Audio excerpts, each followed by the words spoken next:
बिस्मिल्लाह इन्नल हम्दुलिल्लाह नहमदुहु व नस्तईनुहु व नस्तगफिरुहु व नऊज़ु बिल्लाहि मिन शुरूरि अनफुसिना व मिन सय्यिआति अमालिना मन यहदिल्लाहु फला मुदिल्ल लहु व मन युद्लिल फला हादिय लहु व अशहदु अल्ला इलाहा इल्लल्लाहु वहदहु ला शरीका लहु व अशहदु अन्ना मुहम्मदन अब्दुहु व रसूलुहु अम्मा बाद फइन खैरुल हदीस किताबुल्लाह व खैरुल हदी हदी मुहम्मदिन सल्लल्लाहु अलैहि वसल्लम व शर्रुल उमूरि मुहदसातुहा व कुल्लु मुहदसतिन बिदअह वकुल्ला बिदअतिन दलाला वकुल्ला दलालातिन फिन्नार। আসসালামু আলাইকুম ওয়া রাহমাতুল্লাহি ওয়া বারাকাতুহু। আমরা ইসলামের দ্য ক্রসরোডস বইটা পড়তেছি। মোহাম্মদ আসাদ এর লেখা। মোহাম্মদ আসাদ অস্ট্রিয়ান জার্মান ইহুদি ছিলেন আগে। লিওপোল্ড ওয়েস ওনার আগের নাম। সাদা চামড়া অস্ট্রিয়া জার্মান অরিজিনাল ইহুদি। উনি যে জায়গায় ওনার বাড়ি ছিল ওটা এখনকার পোল্যান্ডে পড়ে। তখন পোল্যান্ডের ওই অংশটা অস্ট্রিয়া জার্মান সাম্রাজ্যের আন্ডারে ছিল আর কি। তো উনি এই বইটা লেখেন 1934 সালে। লাহোর এবং দিল্লি থেকে প্রকাশিত হয় তখন বইটা। এরপরে আমার কাছে যে এডিশনটা আছে সেটা হচ্ছে 1987 সালের। এটা জিব্রাল্টার থেকে পাবলিশড 15তম রিভাইজড এডিশন ছিল এটা আর কি। আপনাদেরকে আগে বলছি যে এটা অনেক কিন্তু এটার আবার প্রিন্টিং আবার গ্রেট ব্রিটেনে হয়েছে। প্রিন্টিং এবং বাইন্ডিং সবকিছু হয়েছে ইউকেতে, কিন্তু পাবলিশড হয়েছে ইসের আন্ডারে, জিব্রাল্টারের একটা দারুল আন্দালুস লিমিটেড, ওইখান থেকে পাবলিশ হয়েছে। যাই হোক, ইম্পর্টেন্ট না হতো। 1934 সালে উনি যে কনসার্ন, মাফ করবেন, 1934 সালে উনি যে কনসার্ন রেজ করছিলেন, যে জন্য এই বইটা লিখছিলেন, সেই কনসার্নটা এখনো রয়েছে এবং আমরা কোনো উন্নতি করি নাই, বরং অবনতি হয়েছে আগের চেয়ে। উনি বোঝাইছেন যে ক্রস রোডস বলে 4 রাস্তার মাথায় দাঁড়ায় আছে ইসলাম বা মুসলিমরা, মুসলিম বিশ্ব। সামনে 2টা পথ জামেট্রিক্যালি অপোজিট, একটা পশ্চিমা জীবনধারা, ধ্যান ধারণা, দর্শন, জীবন দর্শন ইত্যাদির পথ, আরেকটা হচ্ছে ইসলামের ঐতিহ্যবাহী সুন্নাহ, কোরআন ও সুন্নাহ ভিত্তিক জীবন ব্যবস্থার পথ। আমরা কোনটা চুজ করবো এটা আমাদের চয়েস। একটাতে গেলে ইসলামের চিহ্ন থাকবে না, বিলীন হয়ে যাবে। আরেকটাতে গেলে আমরা আমাদের সেই সোনালী যুগ বলেন, অথবা যেটা শুধু রোমান্টিক সেন্সে না, প্র্যাকটিক্যাল সেন্সে যেটা কাজ করতো, সেখানে যাইতে পারবো বা যাইতে পারি, চেষ্টা করতে পারি। চয়েস আমাদের এটাই উনি বলছেন। অথবা আমরা দাঁড়ায় থাকতে পারি ক্রস রোডে। একজন পথিক যদি দাঁড়ায় থাকে ক্রস রোডসে, মানে যেখানে 4 রাস্তার মোড়, তো সে না খেয়ে মারা যাবে। মানে উনি টিপিক্যাল ওয়েফেয়ারের কথা বলছেন আর কি, যারা ধরেন দিনের পর দিন ট্রাভেল করতেছে কোন একটা ডেস্টিনেশনে যাওয়ার জন্য, এখন আসছে, আইসা বুঝতেছে না কোন দিকে যাবে। তো যদি সে রাস্তায় দাঁড়ায় থাকে ওই জায়গায় 4 রাস্তার মোড়ে, তাহলে তো সে না খেয়ে মারা যাবে। তো যাই হোক, আমরা মোটামুটি ওই জায়গাতেই দাঁড়ায় আছি। উনি যেটা যখন বলছেন, তখন যা বলছেন আমরা এখনো তাই আছি, এবং আরো খারাপ হয়েছে। আমরা বোধহয় বেশ কিছু জাতিগত ভাবেও এবং ব্যক্তিগত ভাবে অনেকেই পশ্চিমা জীবনধারার দিকে ঝুঁকে পড়ছি। আমাদের টয়লেট থেকে শুরু করে আমাদের স্কুল, কলেজ, রাস্তাঘাট, রেস্টুরেন্ট সবকিছু পশ্চিমা ধাঁচেই, পশ্চিমা ধ্যান ধারণাই নিয়েই চলে। যে কোনো কিছু, ইভেন একটা হোটেল রুম বা অ্যাপার্টমেন্ট, যা যা বলবেন আর কি, যা কিছু বলবেন সবই রেয়ারলি দেখবেন কিছু কিছু জায়গায় আছে ডিফারেন্ট জিনিস, কিন্তু মোটামুটি ওই পথে আছি আমরা। গতদিন যেখানে শেষ করছিলাম সেটা ছিল যে, এমনি চ্যাপ্টারটার নাম হচ্ছে স্পিরিট অফ দ্য ওয়েস্ট। পশ্চিমা জগতের স্পিরিট বা চালিকা শক্তি কি, সেটা নিয়ে আমাদের সেটা শেষ করে নেই এখনো। তার আগে যে পুরা চ্যাপ্টারটা পড়ছি আমরা ইন্ট্রোডাকশনের পরে, সেটা ছিল the open road of Islam, ইসলামের খোলা রাস্তা, যেটা সবার জন্য খোলা, যে কেউ চাইলে ইসলামে প্রবেশ করতে পারে, এই সেন্সটা ছিল। আপনাদেরকে বলছি যে 65 যখন যুদ্ধ হয়, আমরা তখন ছোট ছিলাম, তখন একটা রেডিওতে প্রেরণাদায়ক গান দিত, দেশাত্মবোধক গান। তো একটা লাইন আমার মনে আছে, এটা কার লেখা আমি ভুলে গেছি, আমি শিওর না নজরুলের লেখা কিনা অথবা ফরুক আহমেদ এরকম কারো কিনা, নজরুলের হওয়ার চান্স আছে। তারপর যাই হোক, মানে কথাটা এরকম ছিল যে কেবল মুসলমানের লাগিয়ে আসেনি তো ইসলাম, সত্য যে চায় আল্লাহ মানে মুসলিম তার নাম। এখনো তাই আছে আসলে ব্যাপারটা, আসলে তাই। মানে জন্মগতভাবে তো মুসলমান হইতে এমন কোনো কথা নাই, ইসলামে যে আসবে সেই মুসলিম। জন্মগতভাবে মুসলমানের ঘরে জন্ম হয়েও কেউ মুসলিম না হইতে পারে, সেটা আমরা দেখি আজকাল প্রায় দেখি।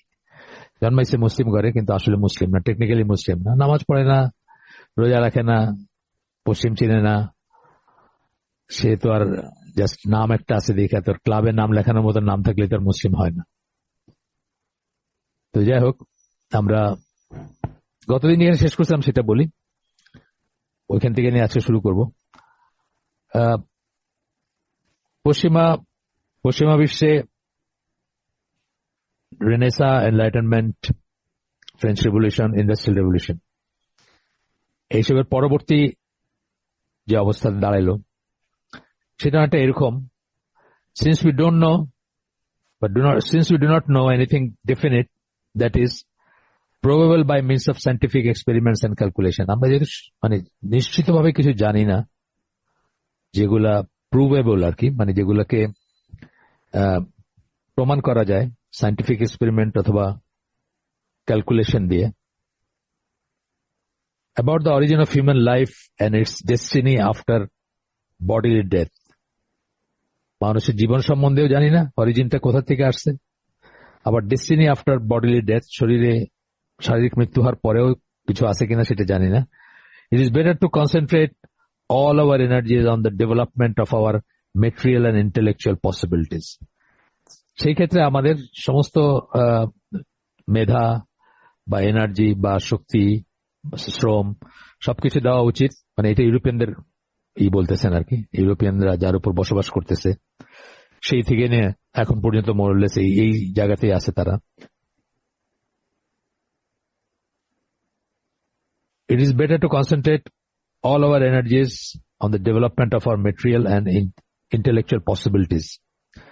তাহলে মেটেরিয়াল এবং ইন্টেলেকচুয়াল মানে বুদ্ধিবৃত্তিক এই এআইটিআই যেগুলো চলতেছে আর কি, ইন্টেলেকচুয়াল মেটেরিয়াল সব মিলায় এগুলোর উপরে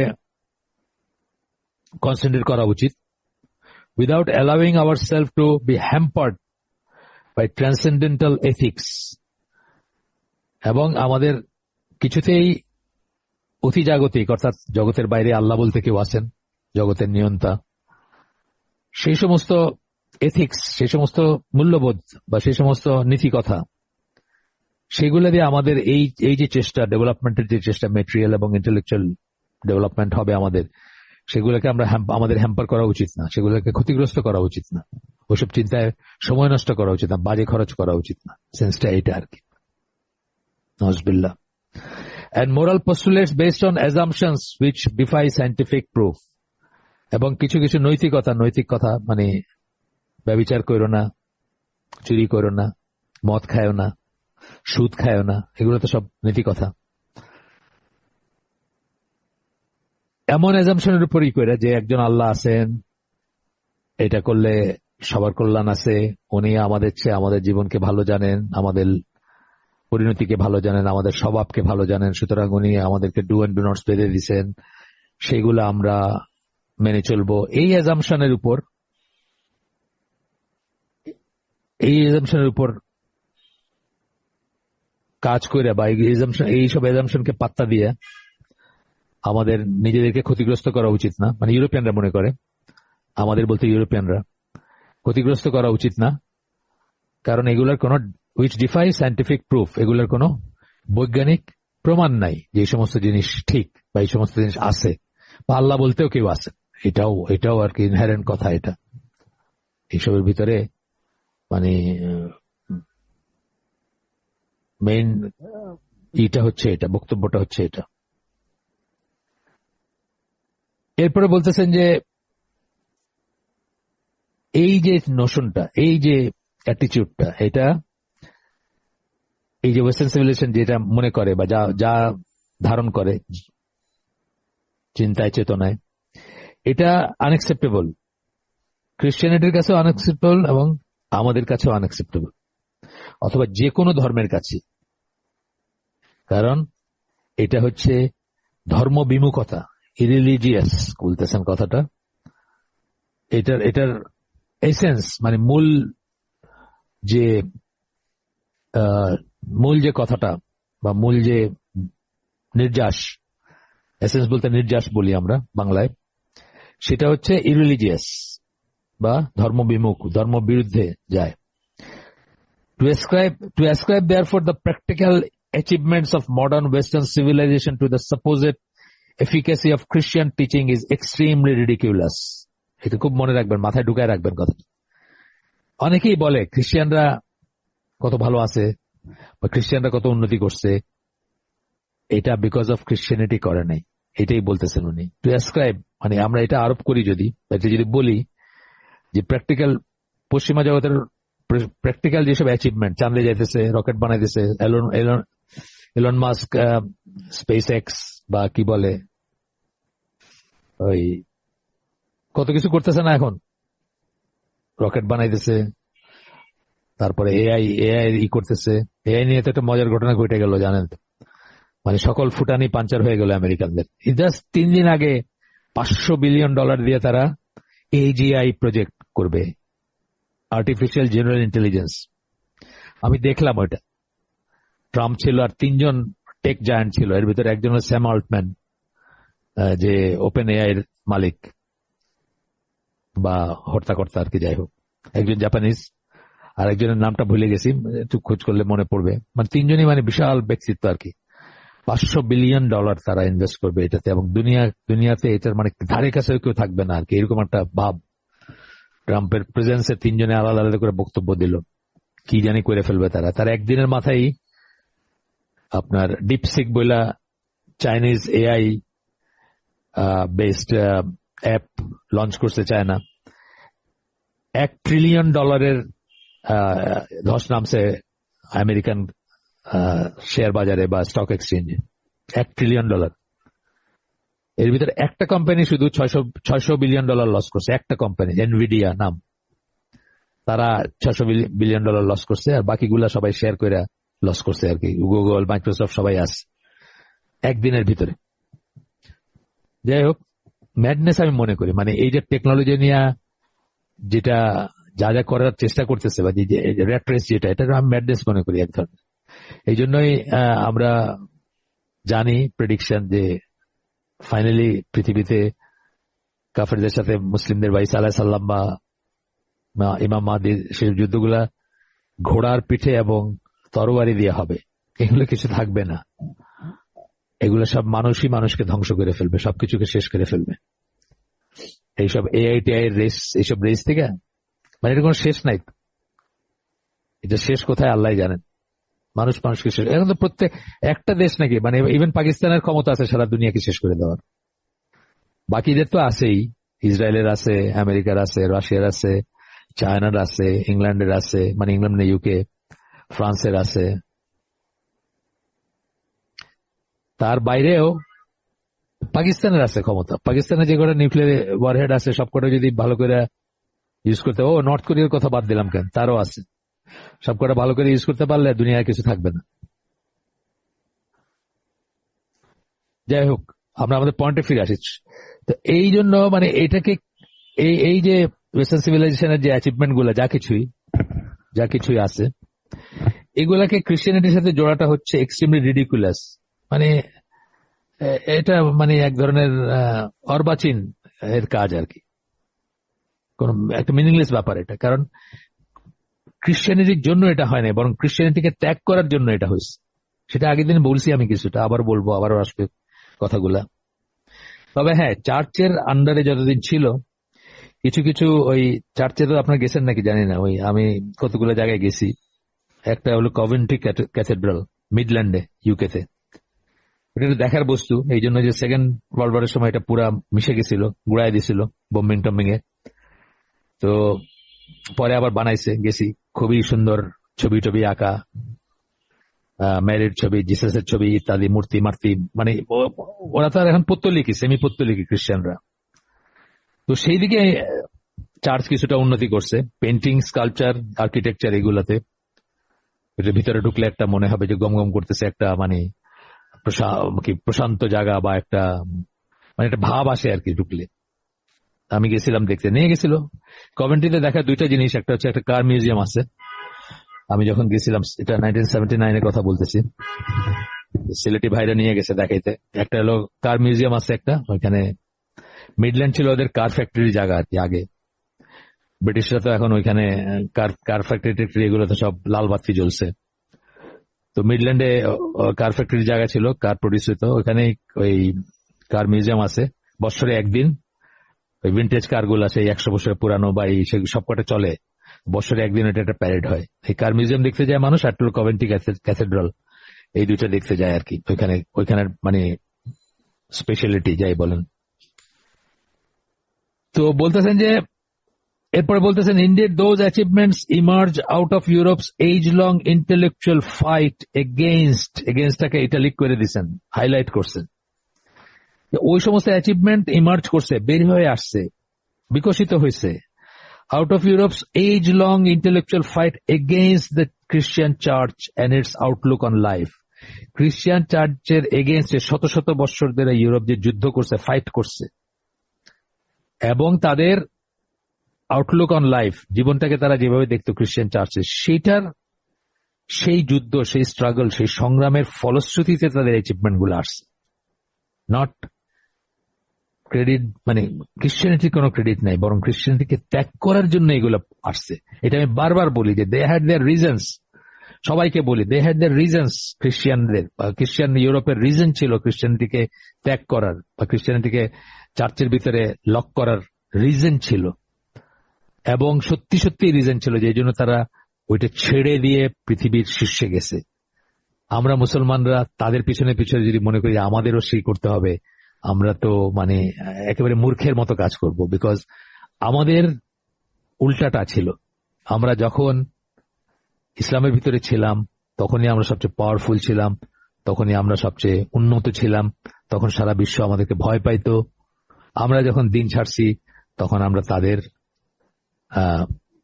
চাকর হয়ে গেছি বলতে পারেন, পশ্চিমা বিশ্বের চাকর বাকর। এখন তারা ডিসাইড করে আমাদের এখানে কে পাওয়ারে থাকবে, কে থাকবে না, কিভাবে ইলেকশন হবে, কিভাবে কোনটাকে মানবাধিকার বলবো, কোনটাকে না, কতটুকু ইসলাম পালন করতে পারবার, কতটুকু না, তারা ডিসাইড করে। এখন এই ট্রাম্পের আগের ট্রাম্পটা যেটা ছিল, রেক্স টিলারসন, আমার মনে আছে, সে ওই যে এসে গেছিল আপনার এই যে সৌদি আরবে গেছিল, সৌদি আরবের কারিকুলাম কেমন হবে এটা নিয়ে বক্তৃতা মারছে, কি কি বাদ যাবে, কি কি থাকবে, এটা সে অ্যাডভাইস করছে সৌদি গভর্নমেন্টকে বা সৌদি শিক্ষা মন্ত্রণালয়কে। এটা নিয়ে আমি একটা দেখছি, তার বক্তৃতা দেখছি। If I am not wrong, ট্রাম্পের আগের ট্রাম্পটার শুরুর দিকে।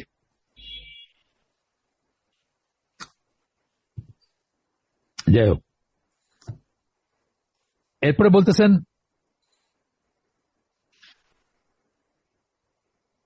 throughout long centuries the spirit of Europe was oppressed by a religious system embodying the concept of human nature.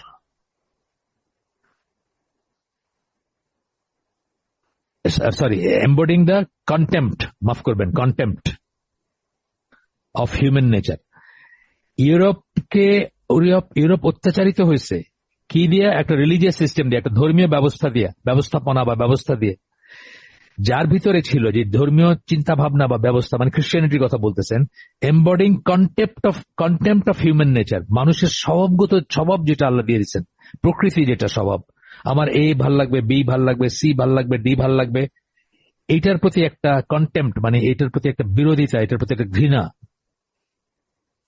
ছিল যেই দিনটার ভিতরে, যে ধর্মের ভিতরে, যে ধর্মের চিন্তা ভাবনার ভিতরে, সেই ধর্মটার আন্ডারে ইউরোপ অত্যাচারিত হয়েছে, জুলুমের শিকার হয়েছে। মাজলুম ছিল ইউরোপ, জালিম ছিল চার্চ। এই কথাই বলতেছেন মোহাম্মদ আসাদ। এটা আপনারা এমনি হিস্ট্রি পড়লে পাবেন। মোহাম্মদ আসাদ মুসলমান হয়ে এটা বলতেছেন সেটা মনে করেন না।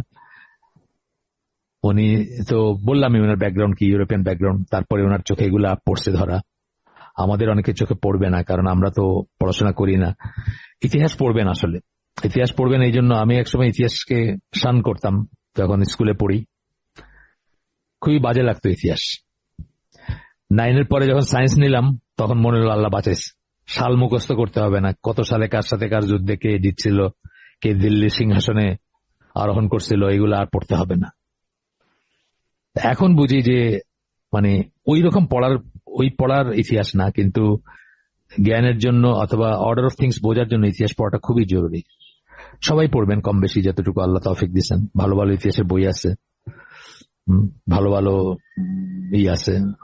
একটা কথা তো বলছি আপনাদের, মানে কাফের লেখা, কাফের ভদ্রলোক কিন্তু মোটামুটি নিউট্রাল ভাবে লেখার চেষ্টা করছেন। সাধারণত ওয়েস্টার্নাররা তো ইসলামের ব্যাপারে একেবারে ভোল্টায়ার রুশো পর্যন্ত ইসলামকে বিলিফাই করে গেছেন, মানে মানবতাবাদী ছিলেন, কিন্তু ইসলামের ব্যাপারে সেম। তো যাই হোক, পড়বেন একটু ইতিহাস পড়বেন। একটা বইয়ের নাম বলছিলাম গতদিন, 3 ভলিউমে আছে, venture of Islam, Marshall G Hodgson. Collectable, যারা বই পড়তে পছন্দ করেন, যারা বই রাখতে পছন্দ করেন বাসায়, তারা কালেক্ট করতে পারেন। আর ইউরোপ আমেরিকায় যারা থাকেন তারা তো পারেনি। আমি অবশ্যই আমেরিকা থেকে কিনছি, আপনারা যে যেখানে থাকেন সেখানেও কিনতে পারেন।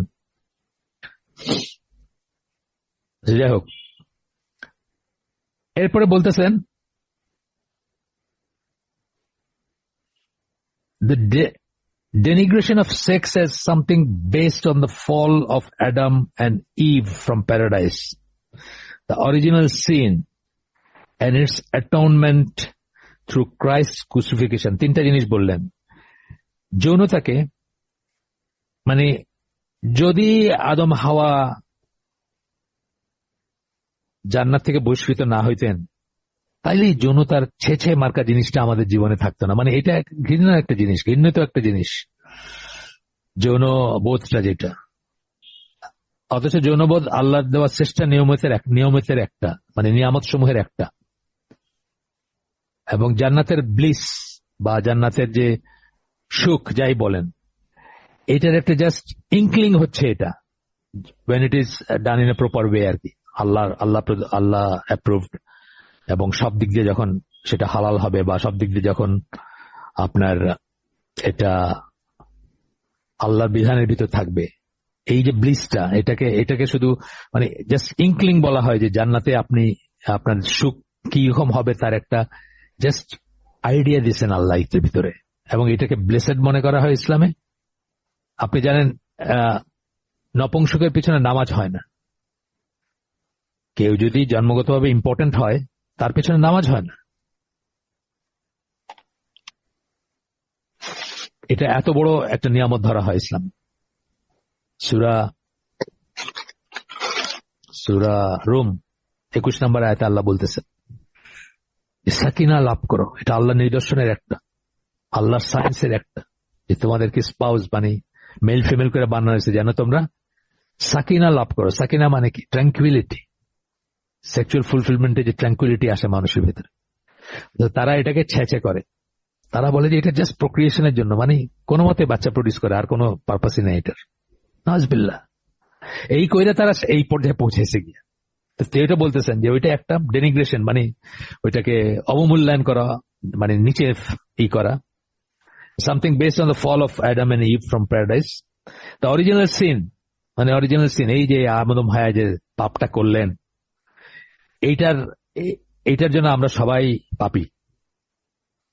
পাপী, মানব সন্তান সব, মানে গিলটি আদারওয়াইজ প্রোভেন আর কি, এরকম ব্যাপার হয়ে গেছে আর কি। Guilty if not otherwise proven আর কি, মানে আমরা অটোমেটিক্যালি সবাই পাপী আর কি।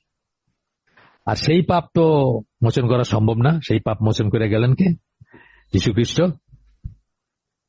ক্রসের উপরে জীবন দিয়ে সেটাকে মোচন করে গেলেন আর কি, হুইচ ইজ অ্যানাদার ফ্যালাসিয়াস ডগমা আর কি, বা ডগম্যাটিক মানে যেটা আপনি কোনো ধরনের কোনো কিছুতে মিলাইতে পারবেন না। যেমন 3 in 1 মিলাইতে পারবেন না, ট্রিনিটি যেটা ক্রিশ্চিয়ানিটির।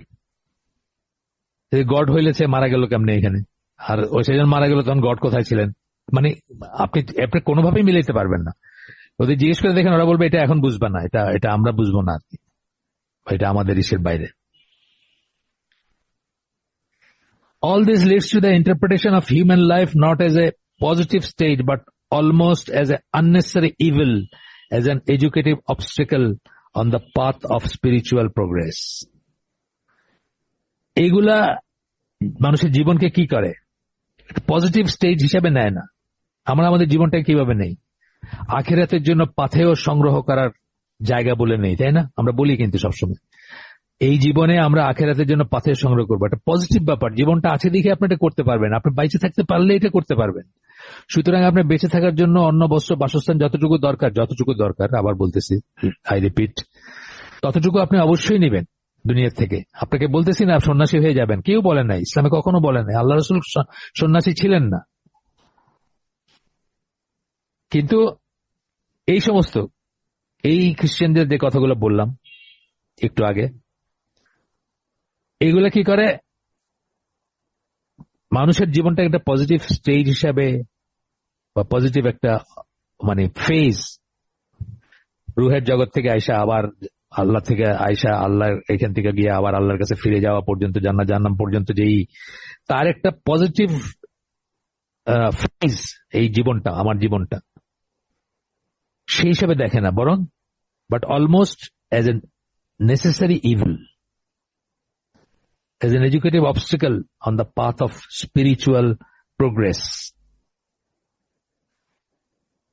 মানুষের যে সমস্ত চাওয়া, মানুষের যে সমস্ত ভাল লাগা, মানুষের যে সমস্ত এনজয় করা, যেটুকু আল্লাহ পারমিট করছেন, সেগুলাকে বরং অবস্টেকল মনে করে, প্রতিবন্ধকতা মনে করে স্পিরিচুয়াল প্রোগ্রেসের পথে।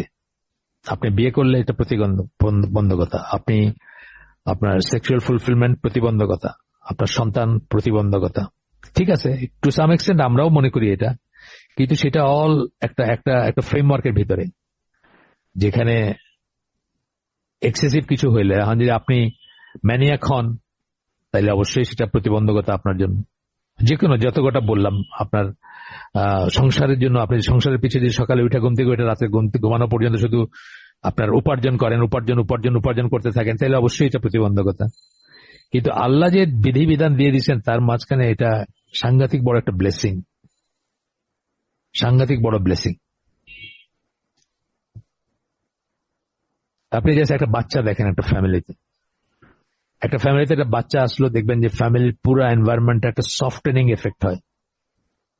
যে কারো বাচ্চা, সেটা আপনার নিজের বাচ্চা হোক, আপনার ছেলে মেয়ের বাচ্চা হোক, আপনার বোনের বাচ্চা হোক, ভাইয়ের বাচ্চা হোক, একটা গ্রেটার ফ্যামিলিতে একটা নতুন বাচ্চা আসলো, দেখবেন যে একটা সফটেনিং এফেক্ট আছে, সবাই মনটা নরম হয়, সবাই মানে বাচ্চাটা হাসতেছে, কাঁদতেছে, প্রত্যেকটা জিনিস এনজয় করতে থাকে।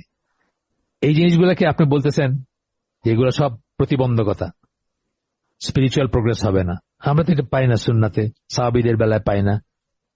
আমরা যারা আমাদের লাইট হাউস, যারা আমাদের কাছে দিন নিয়ে গেছেন, তাদের বেলায় তো এইটা পাই না, বরং উল্টাটা পাই। এই সবকিছুই মানে আল্লাহ রাসূল বলছেন না যে মার্সির কথা যে বলছিল না, যার মার্সি নাই আল্লাহ তার প্রতি মার্সিফুল হবেন না, মানে যার ভিতরে করুণা নাই, রহমা নাই বাচ্চাদের ব্যাপারে, যার মার্সি নাই তার প্রতি আল্লাহ মার্সিফুল হবেন না।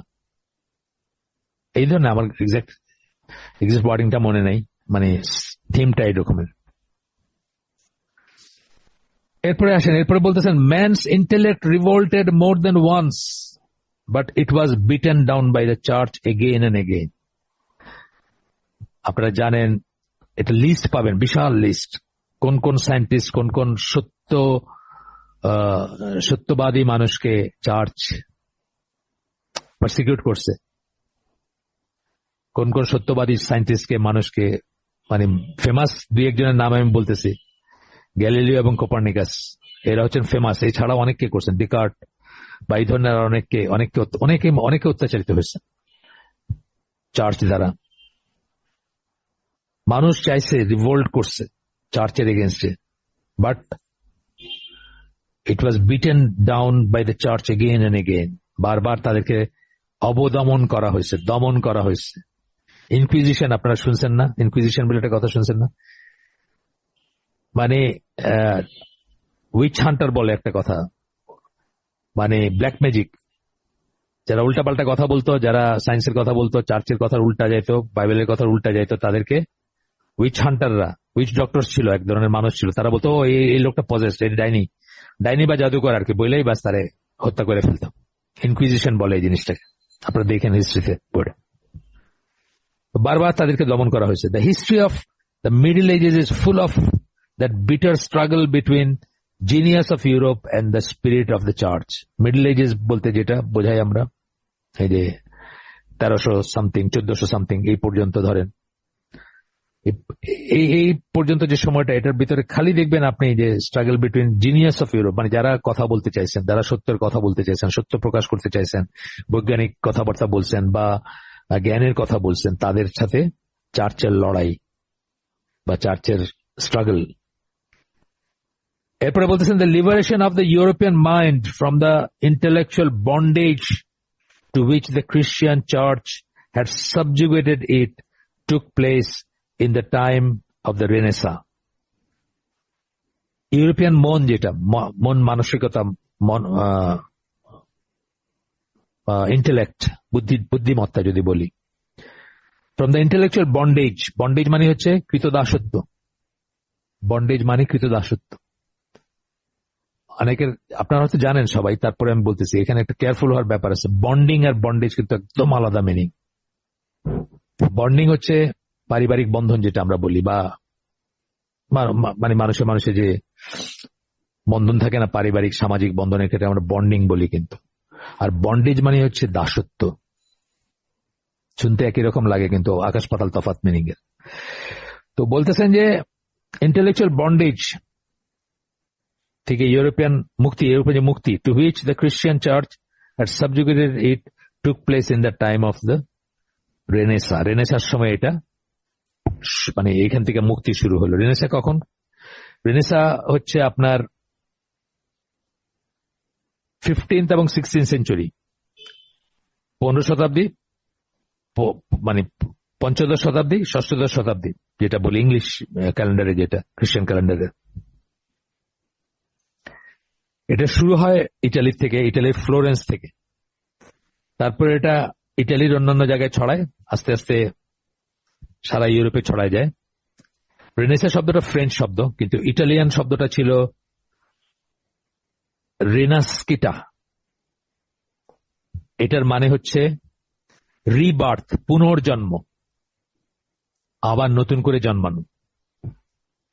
এইটাই তাদের ফিলিং ছিল ইউরোপিয়ানদের, যারা আবার নতুন পুনর্জন্ম হয়েছে তাদের চার্চের থেকে মুক্তি পায়।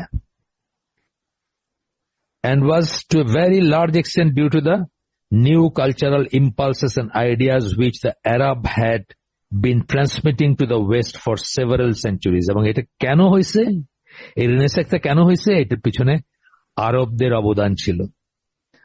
বেশ কয়েক শতাব্দী ধরে আরবদের যে জ্ঞান চর্চা, সায়েন্স চর্চা বা অন্যান্য ডিসিপ্লিন গুলা যেগুলো আছে, জ্ঞান চর্চার অন্যান্য ডিসিপ্লিন যেগুলা, অঙ্ক, বিজ্ঞান, তারপরে আপনার আর্কিটেকচার, মেডিসিন, ইউনিভার্সিটি গুলাতে ছদ্মবেশে পড়তে আসতো। স্পেনের ইউনিভার্সিটিতে থেকে, ইংল্যান্ড থেকে ছদ্মবেশে পড়তে আসতো।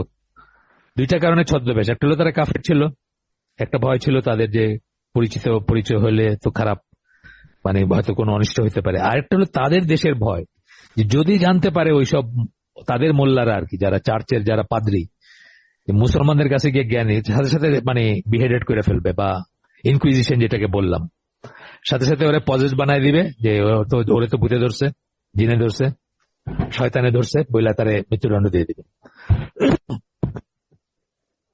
এই সমস্ত কারণে ছদ্মবেশে আসতো তারা। মার্সেল জি হজসন বলছেন তার বইতে যে জ্ঞানের ট্রাফিক যখন ওয়ান ওয়ে ছিল, মুসলিম ওয়ার্ল্ড থেকে নিয়ে মানে বারবারিয়ান্স, ইউরোপিয়ান বারবারিয়ান্স এর ভিতরে ওয়ান ওয়ে ফ্লো ছিল, মানে মুসলিম ওয়ার্ল্ড থেকে ওইদিকে যাইতো, ওই দিক থেকে কোনো জ্ঞান এদিকে আসতো না।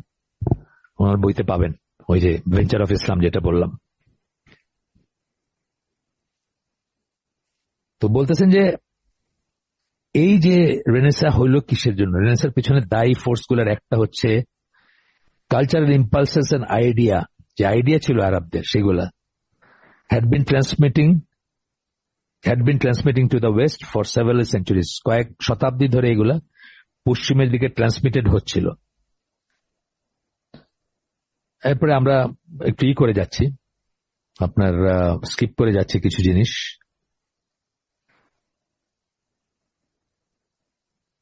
The Middle Ages had laid West Europe's productive forces.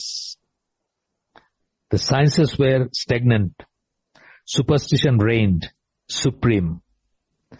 Social life was primitive and crude to the extent hardly conceivable today. Middle Ageর ইউরোপের কথা বলতেছেন, যে সেখানে প্রোডাক্টিভ ফোর্স গুলো সব খরচ হয়ে গেছে, বাজে খরচ হয়ে গেছে। সায়েন্স স্ট্যাগনেন্ট হয়ে গেছে, সায়েন্সের কোনো উন্নতি হয় নাই। সুপারস্টিশন ছিল রেইন সুপ্রিম, যে বললাম না যে একটা কেউ ওই সব বিচ ডক্টর যারা ছিল তারা আপনি জাস্ট একটা কথা বলছেন হয়তো, যেটা লুজলি চার্চের এগেনস্টে অথবা চার্চের যে হায়ারার্কি সেটার এগেনস্টে, সাথে সাথে আপনারা বললো যে এই লোকরে তো শয়তানে ধরছে, বা স্টাইনা হিসেবে নিয়ে গিয়ে আপনাকে ফাঁসি দিয়ে দিল বা আপনার গলা কেটে দিল। সোশ্যাল লাইফ ওয়াজ প্রিমিটিভ, সামাজিক জীবন ছিল প্রিমিটিভ, আদিবাসীদের মতো। প্রিমিটিভ মানে প্রাগৈতিহাসিক সময়কার যেরকম সামাজিক জীবন সেরকম ছিল।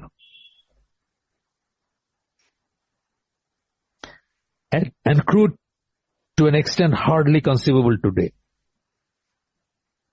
এটা খুবই ক্রুড ছিল, মানে এখন কল্পনাও করা যায় না সেটা কত ক্রুড ছিল সেটা।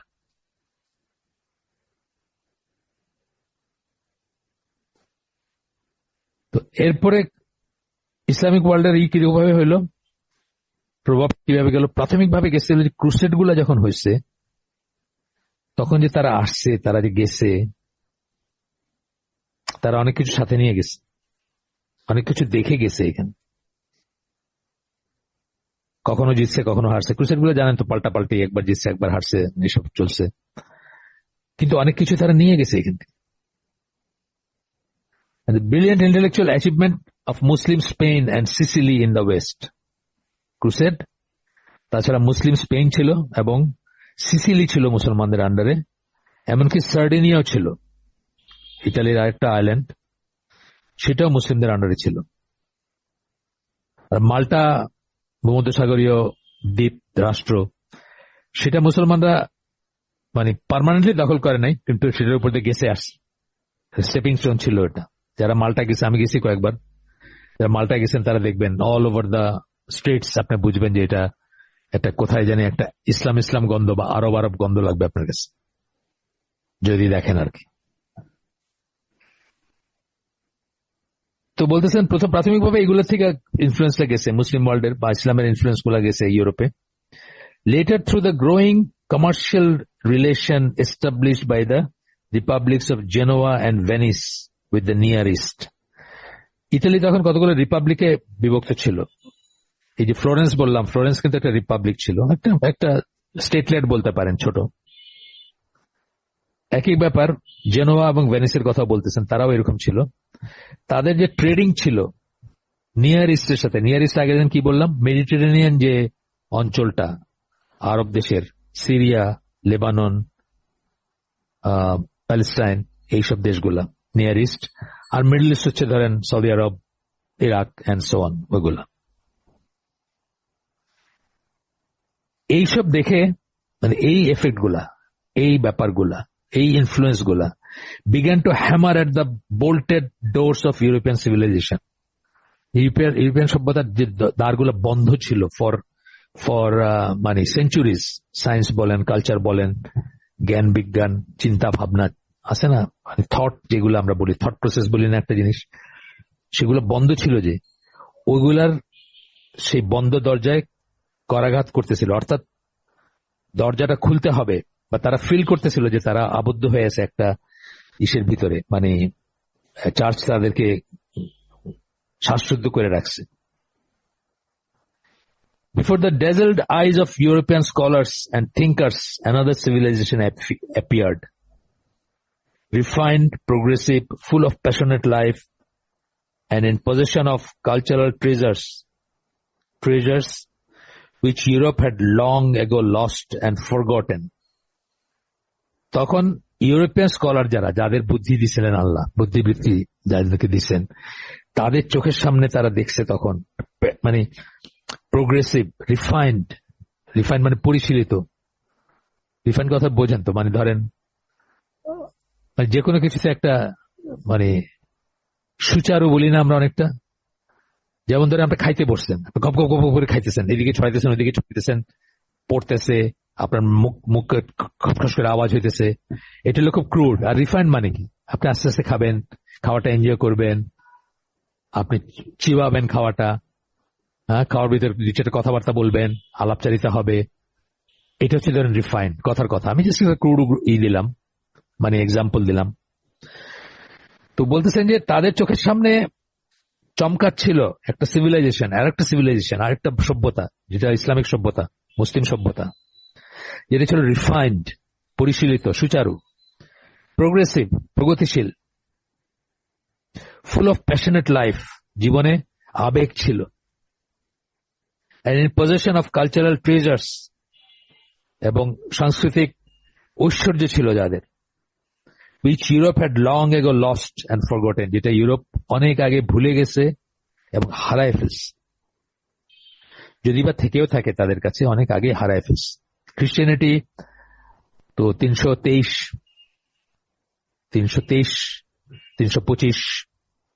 খ্রিস্টাব্দে, ওই সময়টা রোমান সাম্রাজ্যের সম্রাট কনস্ট্যান্টাইন সে খ্রিস্টান হইল, এবং 325 হইল কাউন্সিল অফ নাইকিয়া বা নাইসিয়া, দুইটাই বলে। সেই সময় এই প্রথম খ্রিস্টানিটির ভিতরে পেগানিজম ঢুকলো, ট্রিনিটি ডক্টরিন যেটাকে আমরা বলি, God the Father, God the Son, Holy Spirit, মা, এই জিনিসগুলা ঢুকলো। এবং তারপরে আর কি অ্যাজ এ রিলিজিয়ান খ্রিস্টানিটি আস্তে আস্তে ইউরোপে তার শিকড় গাড়তে শুরু করলো আর কি। আরবরা যেটা করছিল, কেউ কেউ বলেন, অনেকে বলেন যে আরবরা গ্রিকদের দ্বারা ইনফ্লুয়েন্স ছিলেন, এটা সত্যি কথা। আরবদের অনেকেই গ্রিকদের দর্শন বা গ্রিকদের মেডিসিন বা গ্রিকদের অনেক কিছু দিয়ে ইনফ্লুয়েন্স ছিলেন, কিন্তু তারা ওটাকে কপি পেস্ট করেন নাই আর কি। They had created an entirely new scientific world of their own. তারা কপি পেস্ট করেন নাই, তারা নিজেদের একটা সায়েন্টিফিক ওয়ার্ল্ড তৈরি করছেন আউট অফ দোজ। ওদের কাছ থেকে হয়তো শিখছেন। সেটা তো আমি আগেই বলি যে মানে পৃথিবীতে ধরেন আমরা মানে এখন যেখানে আছে, অনেকে বলে, অনেক কাফেররা বা সেমি কাফের, হাফ কাফের, ফুল কাফের, এগনোস্টিক, নাস্তিকরা অনেক সময় তর্ক করে যে তোমরা পশ্চিমা দেশকে এত অপছন্দ করো, তো তাদের কম্পিউটার ইউজ করো কেন, তো তাদের ইন্টারনেট ইউজ করো কেন, তো তাদের টেলিফোন ইউজ করো কেন, বা ইত্যাদি করো কেন। এটার আনসার আপনাদের বলছি আগে, বলে যারা আমাকে আগে চিনেন তারা জানেন। এটার আনসার হচ্ছে যে সভ্যতা এখন যেখানে আছে, এই যে এআই বেস যা হচ্ছে, এটা যদি একটা 100 তলা বিল্ডিং হয়, এটার হয়তো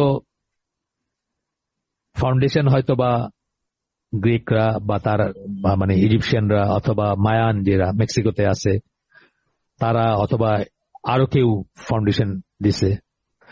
তারপরে আস্তে আস্তে কেউ হয়তো 1 থেকে 5 তলা পর্যন্ত বানাইছে, কেউ হয়তো আরবরা যেমন এলজাবরা বলেন, অঙ্ক বলেন, এই বুলিয়ান এলজাবরা, 0 1 0 0 1, এগুলা যা কিছু, এই প্রত্যেকটা জিনিসের ধরেন এক একটা তালা, বা কেউ 5 তালা বানাইছে, কেউ 10 তালা বানাইছে, কেউ 50 তালা বানাইছে, এইভাবে করতে করতে করতে ধরেন 100 তলা বিল্ডিংটা তৈরি হয়েছে, সভ্যতার 100 তলা বিল্ডিং। আজকে যেখানে বসে আপনি ডিপসিক আর আপনার এজিআই নিয়ে তর্ক করতেছেন, বা চ্যাট জিপিটি না ডিপসিক, এটা নিয়ে তর্ক করতেছেন, এই পর্যায়ে আসছেন।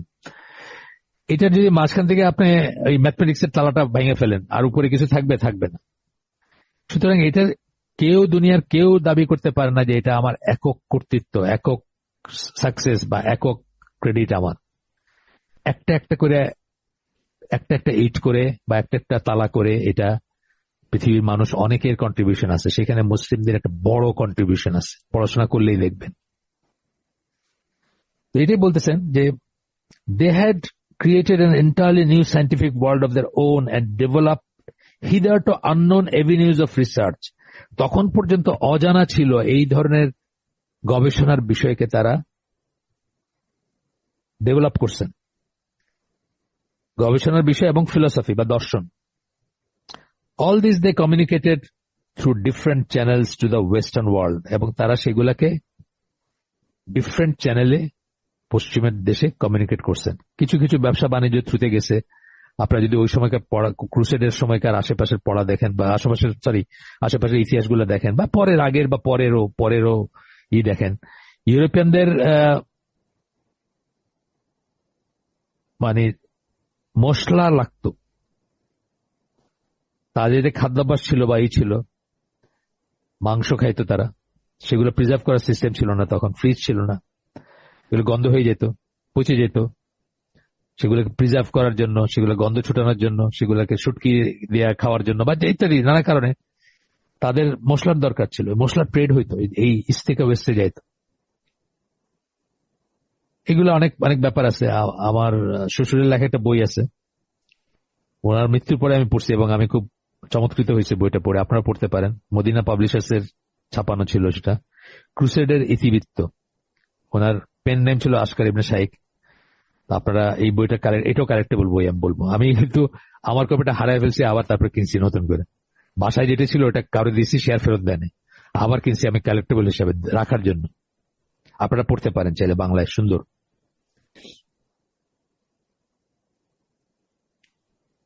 এরপরে বলতেছেন, it is not too much to say, এটা খুব বেশি বলা হবে না যদি আপনি বলেন that the modern scientific age in which we are living, যে আধুনিক বৈজ্ঞানিক যুগের ভিতরে আমরা বসবাস করতেছি, এখন পর্যন্ত, at present was not inaugurated in the cities of Christian Europe. এগুলার উদ্বোধন কিন্তু খ্রিস্টান ইউরোপে হয় নাই, খ্রিস্টান ইউরোপ থেকে এগুলো শুরু হয় নাই। But in such Islamic centers as Damascus, Baghdad, Cairo, Cordova, Nishapur, Samarkand, কিন্তু ইসলামিক কিছু সেন্টার ছিল, কিছু কিছু সেন্টার ছিল না, এই নামগুলো আপনারা জানেন না সব, এক এক সময় এক একটা সিট অফ পাওয়ার ছিল। কিন্তু তৈমুল্লঙ্গের লাইফ পড়েন, দেখবেন সমরকন্দ ছিল তখন সিট অফ পাওয়ার, তাই না?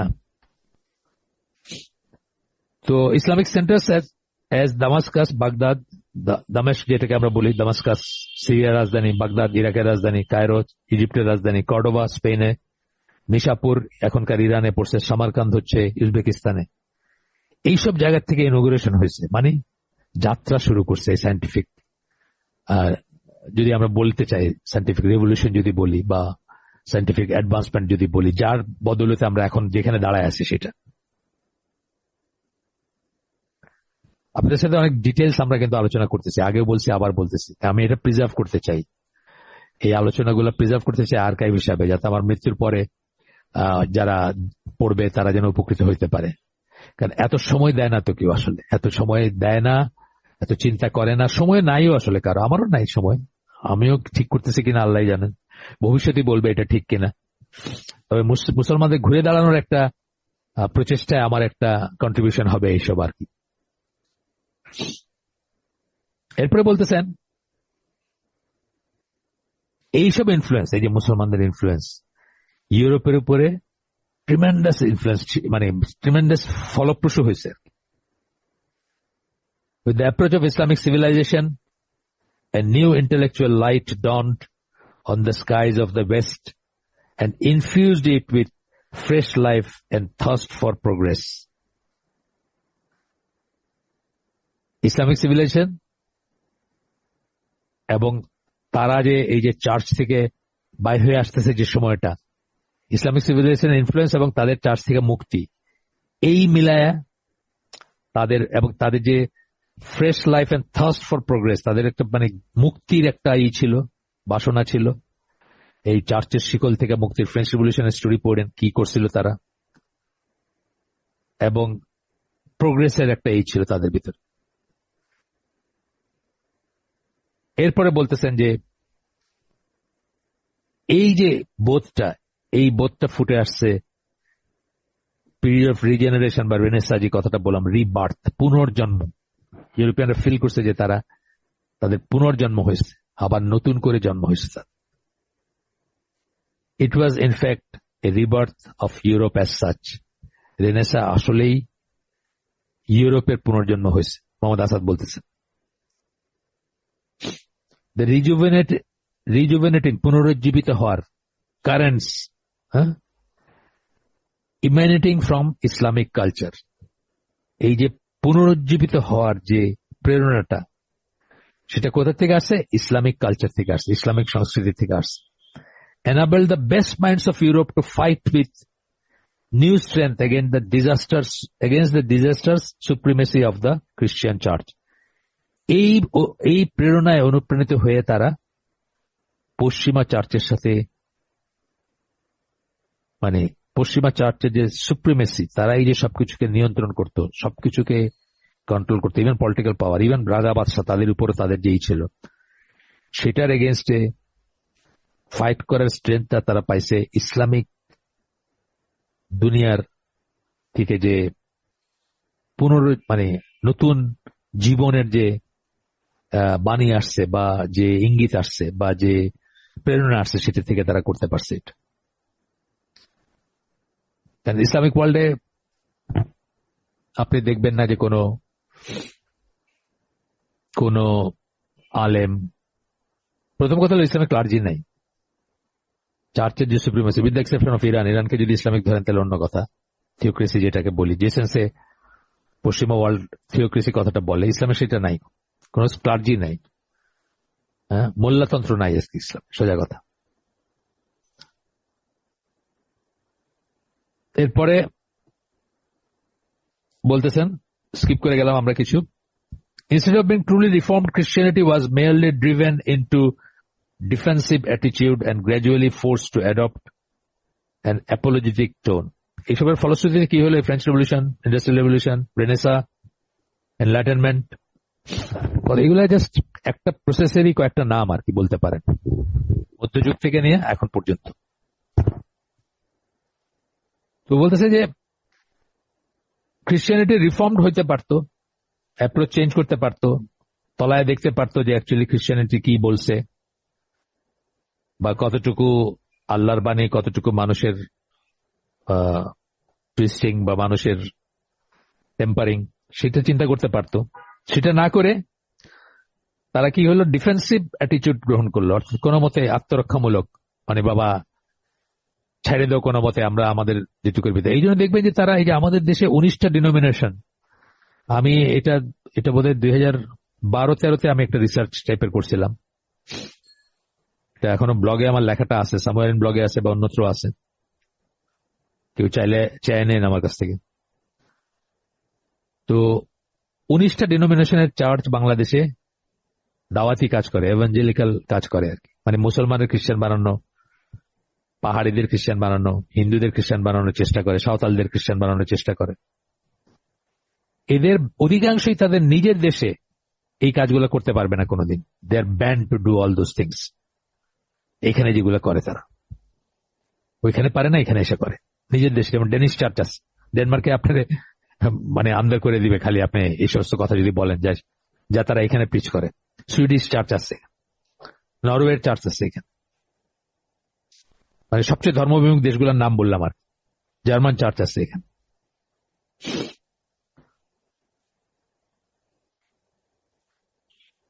এরপরে বলতেছেন, the church whether Catholic or Protestant did not really give up of its mental acrobatics, its incomprehensible dogmas, its world contempt, জীবন বিমুখতা বা পৃথিবীর জীবন বিমুখতা, পার্থিব জীবনের বিমুখতা।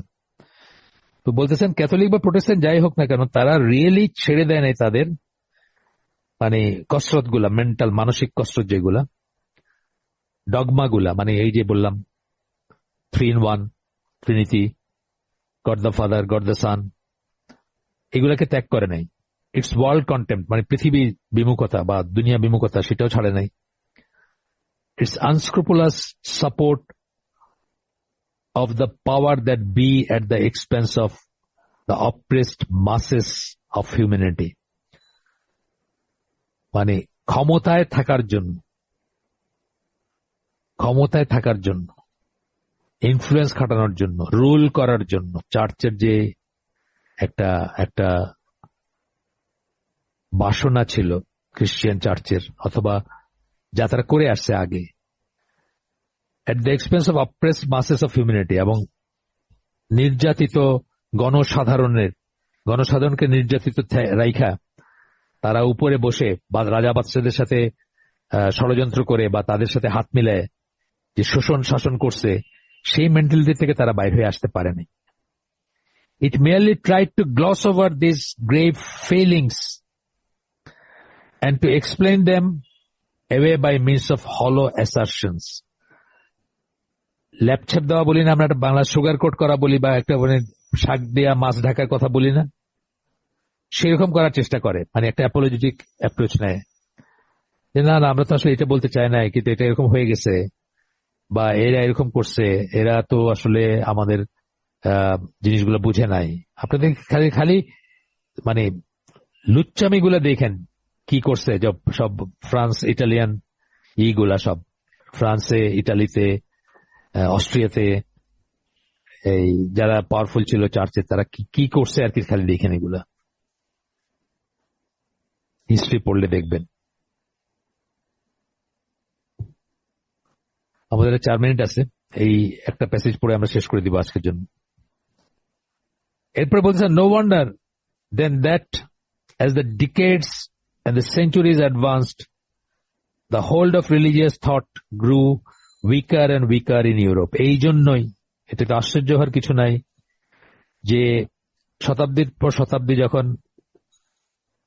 যাচ্ছে, উন্নতি হচ্ছে ইউরোপের, রিলিজিয়াস থট মানে ধর্মীয় চিন্তা ভাবনা ইউরোপের গ্রু উইকার অ্যান্ড উইকার, মানে দুর্বল থেকে দুর্বলতর হয়েছে। Until in the 18th century the predominance of the church was definitely swept overboard by the,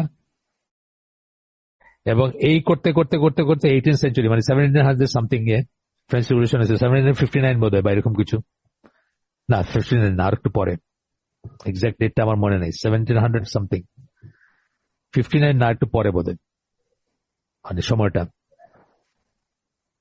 আমি লিখে রাখছিলাম কোথাও, কিন্তু এখন চোখের সামনে নাই, ডেট গুলা লিখে রাখছিলাম।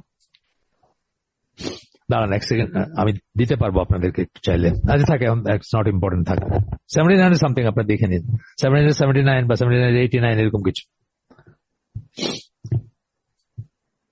সেই সময় ফাইনালি এইরকম উইক হইতে হইতে হইতে মানে এই যে চ্যালেঞ্জ গুলা করতেছে ইউরোপের ইরা, ফাইনাল এইটা হইলো সোয়েপ্ট ওভারবোর্ড। ওভারবোর্ড কি বলি আমরা, জাহাজ থেকে যখন ফালাই দেওয়া হয় কাউরে, এটা কথাটা হচ্ছে জাহাজ থেকে আপনি ছুড়ে কাউকে সমুদ্রে ফালাই দিলেন, এটাকে ওভারবোর্ড বলা হয়। সেই কথাটা উনি ইউজ করছেন এখানে। প্রিডমিনেন্স মানে চার্চের যে মানে সবকিছুর উপরে চার্চের যে একটা ছড়ি ঘোরানোর ব্যাপার ছিল, এটাকে ছুড়ে ফেলে দেওয়া হলো by the French Revolution and its socio political consequences in other countries. এবং তারপরে ওইটার প্রভাবে অন্যান্য দেশে যে চেঞ্জ আসলো, সেটা থেকে আপনার চার্চের প্রিডমিনেন্স যেটা, সেটাকে ছুড়ে ফেলে দেওয়া হলো। আমার মনে হয় আর আগাইলে অনেক কথা বলার আছে, আমরা একটু স্লোই যাচ্ছি, কিন্তু আমার মনে হয় একবার তো আমরা এটা আর্কাইভ হিসাবে করতেছি, আল্লাহ যদি তৌফিক দেন তাহলে এটা থাকবে, দলিল হয়ে থাকবে ফর এইজেস টু কাম। অন্যান্য মানুষরা আমাদের মৃত্যুর পরে উপকৃত হবে যদি তারা চায়। সুবহানাকা আল্লাহুম্মা বিহামদিকা আশহাদু আল্লা ইলাহা ইল্লা আনতা আস্তাগফিরুকা ওয়া আতুবু ইলাইক। আমরা যে শুনলাম তার ভিতরে ভালো কিছু শুনে থাকলে সমস্ত প্রশংসা আল্লাহর, আলহামদুলিল্লাহ। খারাপ কিছু শুনে থাকলে সমস্ত ব্যর্থতা আমার, এবং সেটা শয়তানের তরফ থেকে। আল্লাহ আমাদেরকে তৌফিক দেন যে ভালো শুনলাম তার উপর আমল করার। আসসালামু আলাইকুম ওয়া রাহমাতুল্লাহি ওয়া বারাকাতুহু।